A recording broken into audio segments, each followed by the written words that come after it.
Olá, começa agora mais uma edição do Panorama TVC, uma conversa sobre a declaração do imposto de renda. E agora a gente fala sobre o imposto de renda.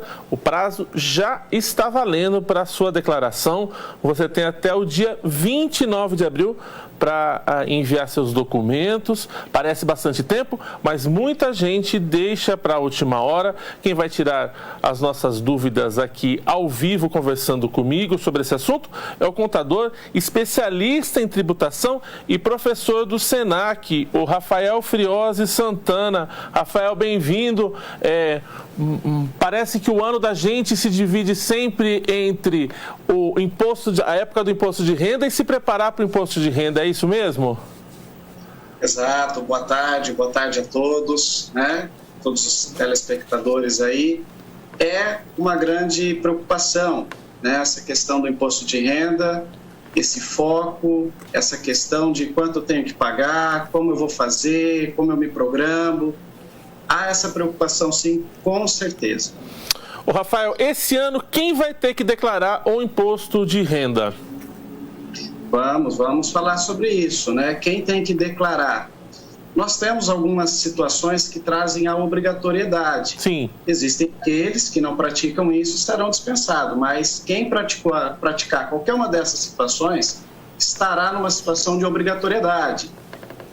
Grosso modo aqui, questões principais que levam o contribuinte para isso. Rendimentos tributáveis acima dos R$ 28.559,70. Quem teve rendimento isento, não tributável ou com tributação exclusiva na fonte superior a 40 mil também tem a obrigatoriedade de declarar. Quem obteve ganhos de capital em operações relacionadas a moedas, bolsa de valores, etc., também precisa declarar a respeito dessas questões. Exploração da atividade rural, onde teve uma receita bruta anual superior a R$ 142.798,50, né? R$ 142.798,50. E quem tem bens acima aí dos 300 mil, né? E no final do ano acumulava ali uma conjuntura de bens, de patrimônio superior a 300 mil. Existem outras situações também aplicável aí a quem vem para o país, estabelece aqui a sua moradia, a sua residência, também é um fator que crava a obrigatoriedade. Podemos destacar esses como os principais. Ô Rafael, o ano passado, me corrija se eu estiver errado, o ano passado a gente teve um prazo mais extenso para declaração. Esse ano, como é que vai ser o prazo? O prazo volta a ser naqueles parâmetros normais? E gostaria que você falasse também qual que é a importância de se declarar esses documentos, fazer essa declaração com antecedência, quanto antes é melhor, é isso? Vamos lá. Bom, questão do prazo. Né? Ano passado, em virtude das questões da pandemia, né, nós tivemos prorrogações aí, questão sensível aí relacionada à pandemia, né? Ano de 2020, 2021, houve prorrogação. Esse ano teremos prorrogação? Ainda não está previsto, né? Não está previsto nada. Pode ser que no decorrer de abril venha lá uma portaria, uma instrução normativa, alguma situação por parte da Receita, trazendo uma prorrogação no prazo. Melhor o contribuinte não contar com isso. Tá. O prazo final de entrega atual e vigente é 29 de abril deste ano. Melhor também não deixar para o dia 29. Sempre fazer com antecedência é o melhor caminho. E alguma novidade? A Receita Federal trouxe alguma nova regra, alguma coisa que a gente tem que ficar de olho, ou esse ano está seguindo as regras anteriores? Bom, Matheus, em relação às novidades, no geral, a Receita Federal ela vem ano após ano melhorando, aprimorando o seu acervo de informação, a sua qualidade ali nas declarações e, num geral, ela vem seguindo a proposta de anos anteriores. O que a gente vê de algo mais assim, uma mudança mais assim, um detalhe mais que chama mais a atenção da gente, destaque na questão do Renavan, na questão de informação dos veículos. Antes era uma informação que era facultativo ao contribuinte, precisa ser obrigatório. Nós temos uma situação também com maior detalhamento, já vislumbrando o cenário de criptoativo, também ganha melhor um detalhamento nesse ano, e também o PIX como opção para restituição. Então, são 3 situações aí que nós podemos destacar. Ah, que bacana, que bacana. Ô Rafael, e com relação, você que dá aula sobre isso, se debruçou sobre estudar isso aí, com relação a uma programação, tem como uma pessoa lá em casa se programar com os documentos? Que documento que eu preciso ter? É bom eu já ir mês a mês guardando numa pastinha esses documentos? Como eu criar uma agenda positiva para quando chegar a hora de declarar, eu já estar com tudo em mão? Você tem alguma dica que você pode passar para o pessoal? Tenho sim, Matheus. Olha, nós temos essa questão da organização, ela é de vital importância. Um conselho que a gente sempre dá, assim, em atendimentos, né, cliente, em situação de docência também, em sala de aula, é o quê? A melhor organização é você criar um padrão e não esperar chegar janeiro, fevereiro do ano seguinte, mas ao longo do ano já ir fazendo o arquivamento dessas operações à medida que elas aconteçam. Algumas situações, o mês ali chave para reunir a documentação é sim fevereiro do ano seguinte, ocasião onde vai ser obtido aí os informes junto à empresa na qual trabalha, né, ou trabalhou no ano de 2021 nesse caso, as situações de informe de rendimento junto a instituições financeiras, bancos, tá certo? Então esses documentos vão ser mais ao mês de fevereiro, digamos assim. Agora, aquelas situações onde, olha, eu fiz um exame, né? Pega o recibo, a nota fiscal disso, guarde numa pastinha, para quando a época do imposto de renda você já está com isso em ordem, não tem que fazer aquela, nossa, vou ter que, entre aspas, aqui auditar meu ano passado, ver o que aconteceu, aquela caça de informações, já cria uma pastinha com aquelas situações que são, olha, isso pode ou não, às vezes o contribuinte está até em dúvida, né? Será que eu uso? Será que isso tem pertinência para o imposto de renda? Organiza numa pasta. Quando chegar a ocasião, já está tudo lá. Então, a grosso modo, os documentos são os informes, conforme eu já disse, situações de pagamentos que acontecem em relação à saúde, educação, tá certo?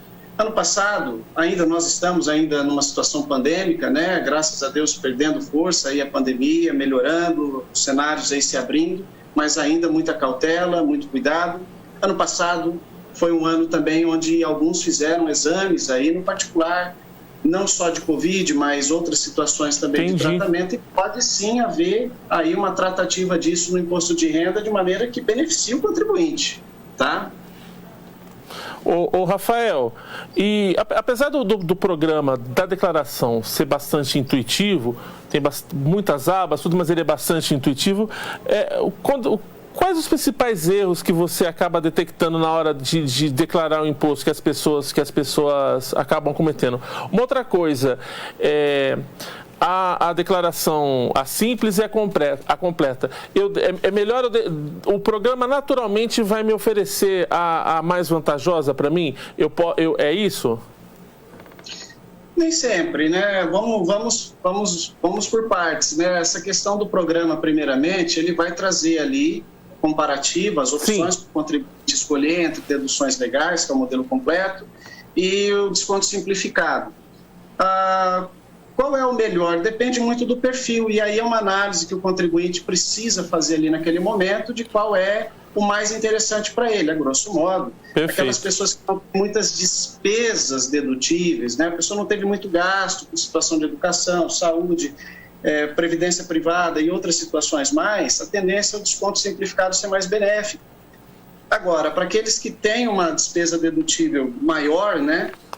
Deduções legais pode ser mais atrativo, mas não é uma regra, digamos assim, uma regra que o programa tem que escolher automaticamente o melhor para você. Não é assim. Às vezes ele pode estar marcando ali uma opção e você pode manualmente selecionar aquela que seja mais interessante ao contribuinte. A nível de erros, por exemplo, outra questão aí levantada, qual um dos principais fatores? São vários, mas um que a gente mais observa é muitas vezes assim, aquele contribuinte que tem um domínio, um conhecimento das questões tributárias, ele vai conseguir preencher bem a sua declaração e tudo mais, atender aquilo que esperado na declaração, mas muitas vezes o contribuinte ele não tem domínio de determinados temas e por uma leitura, um raciocínio que ele faça ali, ele chega a uma conclusão e a conclusão que ele chega não é a conclusão, não é o que está previsto na legislação. Essa muitas vezes é uma grande fonte de erros. E justamente isso que eu vou te perguntar, eu não tenho domínio, estou inseguro, o que eu faço? Que profissional que eu procuro para me orientar para fazer essa declaração? Melhor caminho nesses cenários é procurar um profissional. O profissional hoje que lida com essas questões, né, é o contador, é o profissional da área contábil, especialista em tributação, é o melhor profissional para você procurar nesse momento e ter ali um suporte junto a ele nessas questões. Ô, Rafael, para a gente encerrar, eu não fiz a declaração no prazo. O que acontece? Tem multa?